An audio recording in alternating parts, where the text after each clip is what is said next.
How old are you? While you might not hesitate to state your correct age, dating the universe has recently become controversial with new evidence that the universe is 27 billion years old, twice the age of 13.8 billion years that scientists previously claimed. What is this new evidence and what does it mean for science and the cosmos if we have to adjust the age to 27 billion years? Keep watching this video to find out. For a long time, scientists have made us believe that the universe is 13.8 billion years old, which is impressive any way you decide to look at it. However, to fully grasp the challenge posed by the New Age estimate of 27 billion years, it's important to understand how the former age was arrived at. Scientists used two ways. The first one involves what is called the Hubble constant. The Hubble constant is named after Edwin Hubble, the American astronomer who also has the popular Hubble telescope named after him. It was he who discovered in 1929 that distant galaxies are moving away from us at speeds proportional to their distances. This means that the universe is not static but expanding like a balloon being inflated. The Hubble constant is the proportionality factor that relates the distance and velocity of a galaxy. The units of the Hubble constant are kilometers per second per megaparsec, where a megaparsec is a million parsecs or about 3.26 million light years. The value of the Hubble constant tells us how fast the universe is expanding today, but it also has implications for its past and future. If we assume that the rate of expansion has been roughly constant over time, we can use the Hubble constant to estimate how long it has taken for the universe to reach its current size. And this gives us an approximation of the age of the universe. T equals 1 over h, where h is equal to the Hubble constant. For example, if h equals 70 kilometers per second per megaparsec, then t equals 14 billion years. However, this simple calculation ignores some important factors such as the effects of gravity, dark matter, dark energy, and radiation, which can change the rate of expansion over time. Therefore, more sophisticated models are needed to account for these factors and obtain a more accurate estimate of the age of the universe. But how is the Hubble constant measured? Turns out that measuring the Hubble constant is no easy task, as it requires measuring both distances and velocities of distant galaxies with high precision and accuracy.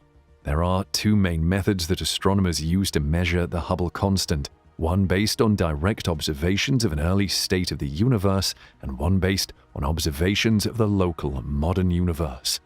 The first method uses data from the cosmic microwave background (CMB), which is the relic radiation left over from the Big Bang. The CMB has tiny fluctuations in temperature and polarization that encode information about the density, composition, and geometry of the early universe. By analyzing these fluctuations with sophisticated instruments such as Planck and WMAP satellites, astronomers can infer various cosmological parameters, including the Hubble constant. This method relies on a specific model of cosmology known as lambda CDM or LCDM, which assumes that most of the energy density of the universe is in the form of dark energy lambda and cold dark matter CDM. According to this method, as of 2021, the best estimate for the Hubble constant is 67.4 kilometers per second per megaparsec, with an uncertainty of 0.5 kilometers per second per megaparsec. The second method uses observations of various types of objects in nearby galaxies that can serve as standard candles or standard rulers. These are objects whose intrinsic brightness or size can be determined independently of their distance, such as Cepheid variable stars, type 1a supernovae, or gravitational lensing systems. By comparing their intrinsic properties with their apparent properties, such as brightness or angular size, astronomers can infer their distances. Then, by measuring their velocities using Doppler shifts in their spectra, astronomers can apply Hubble's law to calculate the Hubble constant. This method doesn't depend on a specific model of cosmology, but it does depend on calibrating each type of object with reliable measurements in our own galaxy or nearby galaxies. According to this method, different types of objects give slightly different values for the Hubble constant, ranging from 69 kilometers per second per megaparsec to 74 kilometers per second per megaparsec. Now, globular clusters are dense collections of stars that orbit around galaxies. They are among the oldest and most pristine structures in the universe, as they formed very early in cosmic history before most galaxies were fully assembled. A typical globular cluster contains hundreds of thousands or even millions of stars, all packed within a spherical region of a few light years across.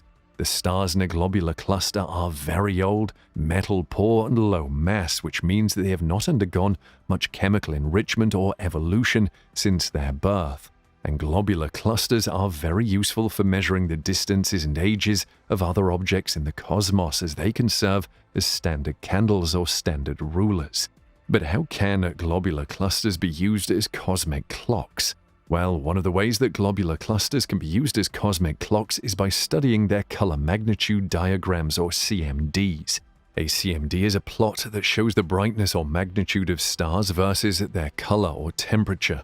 The CMD of a globular cluster reveals its stellar population and its evolutionary stage. The most prominent feature of a CMD is the main sequence, which is a diagonal band where most stars spend most of their lives burning hydrogen in their cores. The main sequence ends at a point called the turn-off, where stars run out of hydrogen and start to burn helium in their cores, becoming brighter and redder. The turn-off point is very important for estimating the age of a globular cluster, as it depends on the mass of the stars that have just left the main sequence. The more massive a star is, the faster it burns its fuel and the shorter its lifespan. Therefore, by measuring the brightness and color of the turn-off point, astronomers can infer the mass of the stars that have just left the main sequence, and hence their age. The older a globular cluster is, the lower its turn-off point will be on the CMD.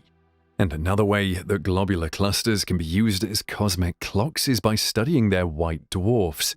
White dwarfs are the remnants of low-mass stars that have exhausted their nuclear fuel and shed their outer layers. They are very dense and hot objects that slowly cool down over time.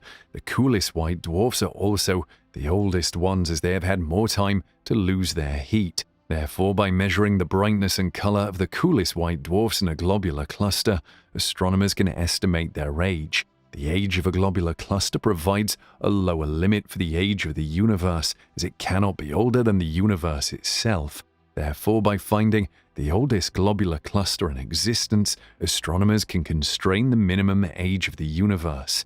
There are, however, problems with this method, which Rajendra Gupta, a physicist at the University of Ottawa, points out in his new radical theory that pegs the age of the universe at 27 billion years. For example, there are stars that appear to be older than 13.4 billion years old, one of which is the Methuselah star, also known as HD 140283, which is a subgiant star located about 190 light-years away from Earth in the constellation Libra.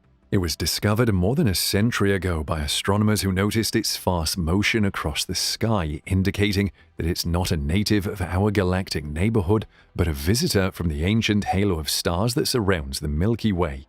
The halo stars are among the first generations of stars that formed in the universe before most galaxies were fully assembled. The Methuselah star is very old, metal-poor, and low mass, which means that it's not undergone much chemical enrichment or evolution since its birth. It is predominantly made of hydrogen and helium, with only a trace amount of heavier elements such as iron that were produced by previous generations of stars.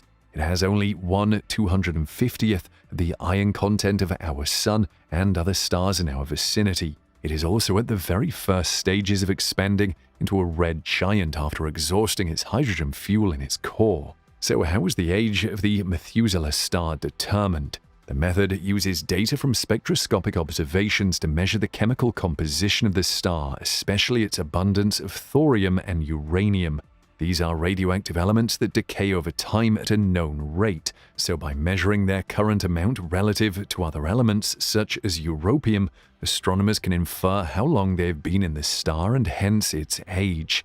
According to this method, as of 2000, the best estimate for the age of the Methuselah star is 16 billion years, plus or minus 2 billion years, and that would potentially make the star billions of years older than the universe itself.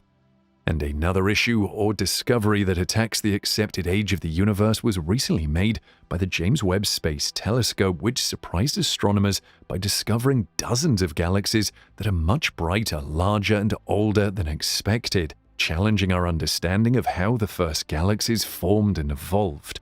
So how does the JWST discover these impossible early galaxies? Well, the JWST uses its powerful infrared instruments to detect the light from the most distant galaxies in the universe. These galaxies are so far away that their light has been traveling for billions of years before reaching us, which means that we see them as they were in the very early stages of cosmic history. And the expansion of the universe also stretches their light into longer wavelengths, shifting it from ultraviolet and visible to infrared. This effect is known as cosmological redshift, and it's a measure of how far and how old a galaxy is. The higher the redshift, the further and older the galaxy. And the JWST can observe galaxies with very high redshifts up to Z equals 15 or more, which corresponds to about 350 million years after the Big Bang. These are among the earliest known galaxies in the universe, and they're very difficult to detect with other telescopes because they're extremely faint and obscured by dust and gas. However, JWST is a large mirror that collects more light than any previous space telescope, and a suite of sensitive cameras and spectrographs that can analyze the infrared spectra of these galaxies in detail. By doing so, JWST can determine their distances, ages, masses, sizes, shapes, compositions, star formation rates, and histories. So, what do these seemingly impossible early galaxies tell us about the age of the universe?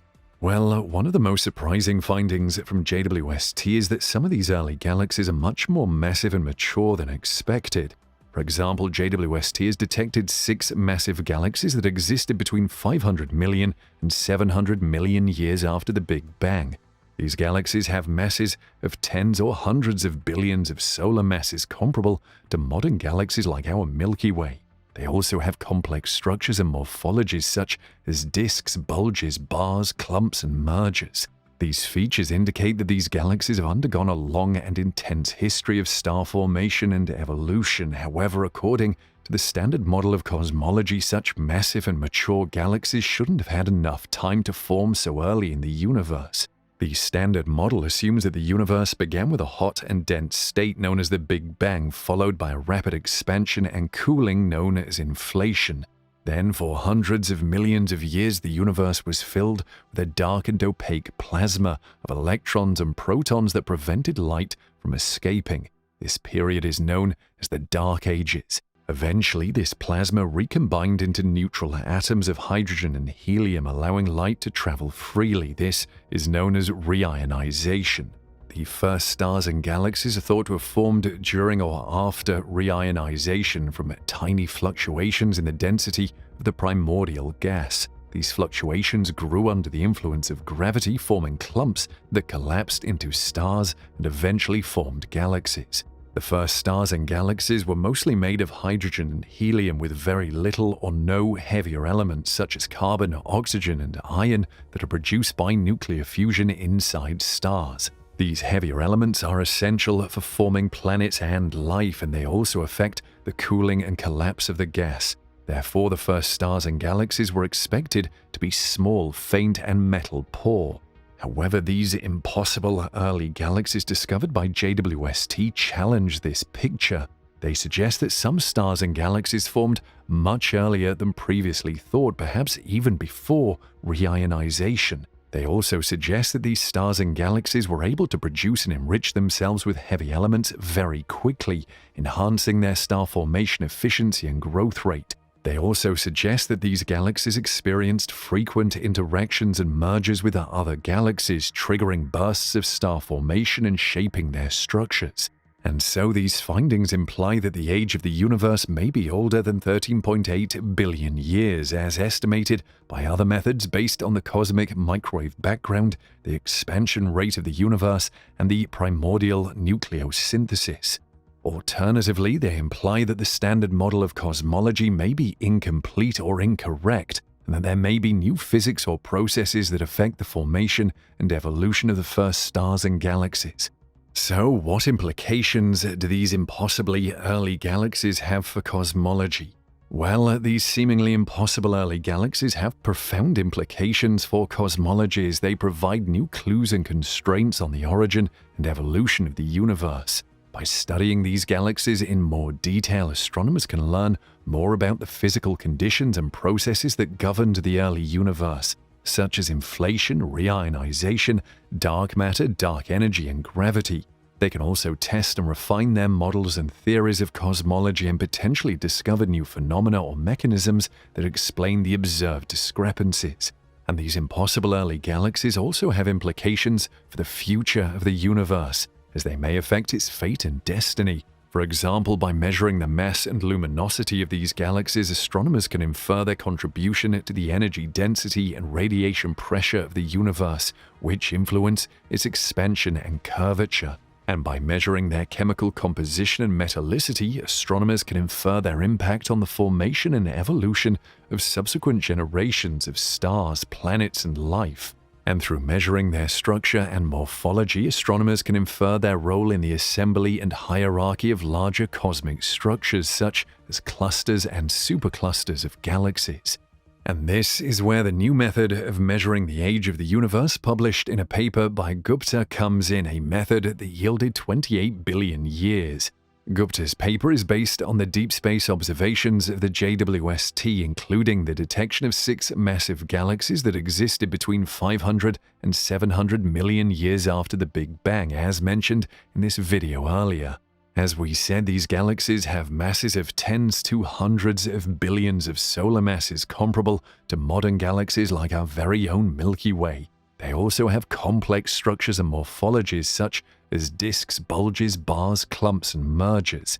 These features indicate that these galaxies have undergone a long and intense history of star formation and evolution. However, according to the standard model of cosmology, such massive and mature galaxies shouldn't have had enough time to form so early in the universe. The standard model assumes that the universe began with a hot and dense state known as the Big Bang, followed by a rapid expansion and cooling known as inflation. Then, for hundreds of millions of years, the universe was filled with a dark and opaque plasma of electrons and protons that prevented light from escaping. This period is known as the Dark Ages. Eventually, the plasma recombined into neutral atoms of hydrogen and helium, allowing light to travel freely, known as reionization. Gupta's paper argues that these expectations are wrong and that some stars and galaxies formed much earlier than previously thought, perhaps even before reionization.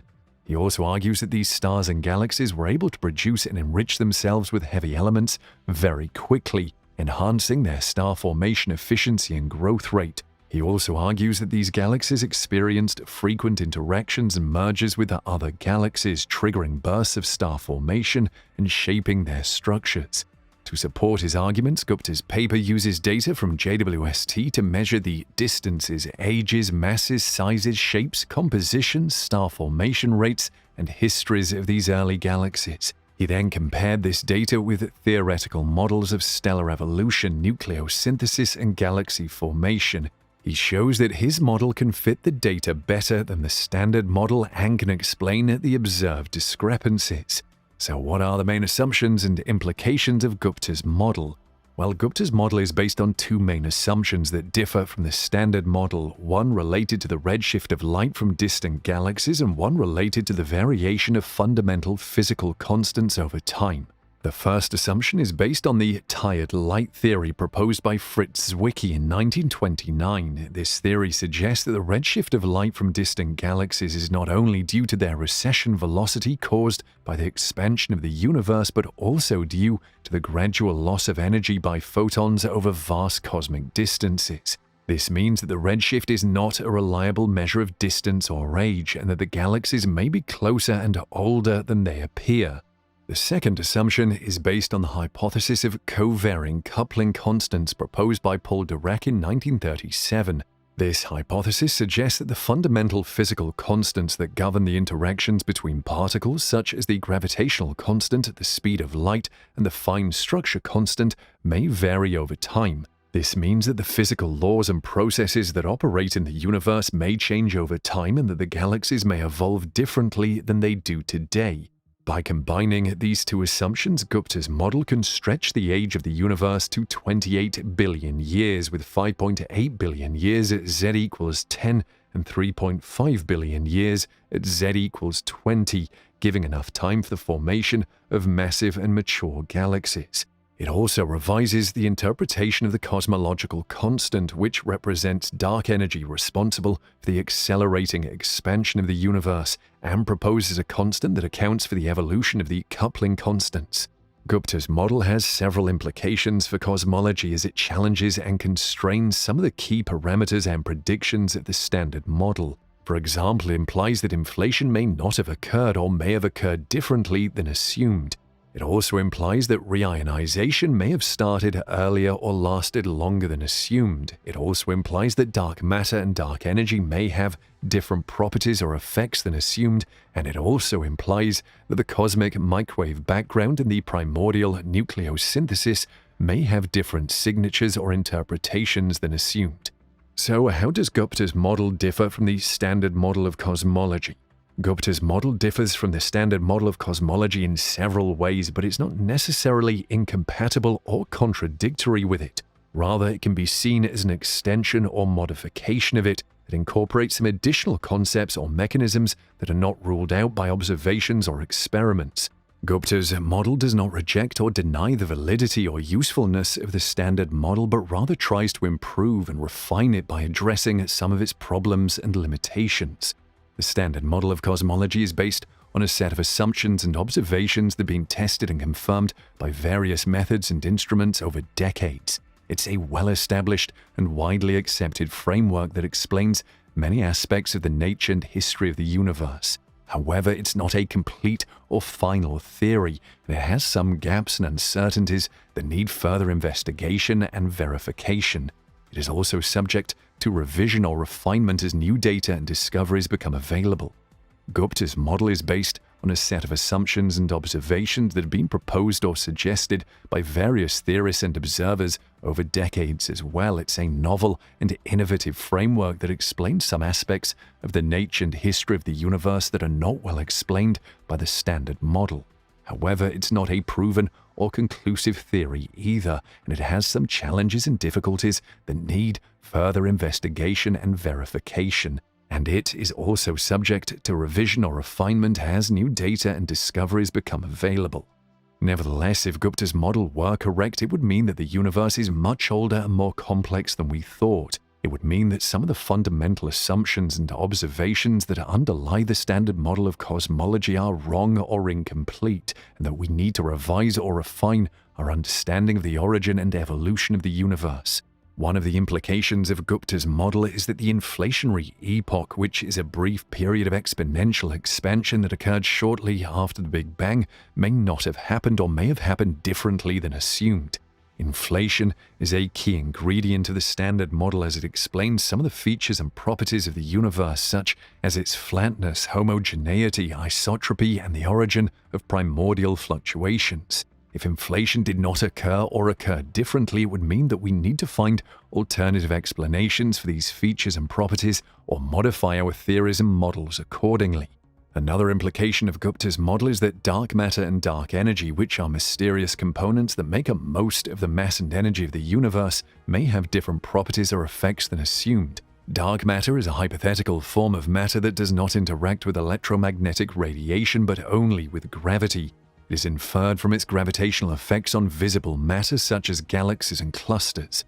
And dark energy is a hypothetical form of energy that causes the accelerated expansion of the universe. It is inferred from its effects on the expansion rate and history of the universe. Now, if dark matter and dark energy have different properties or effects, it would mean that we need to reconsider our hypotheses and experiments about their nature and origin, or modify our equations and calculations accordingly. And another implication of Gupta's model is that the cosmic microwave background radiation, which is the relic radiation left over from the Big Bang, may have different signatures or interpretations than assumed. The The CMB is one of the most powerful and precise tools for cosmology as it contains information about the density, composition, geometry, and temperature of the early universe. It also provides evidence for inflation, reionization, dark matter, dark energy, and other cosmological parameters.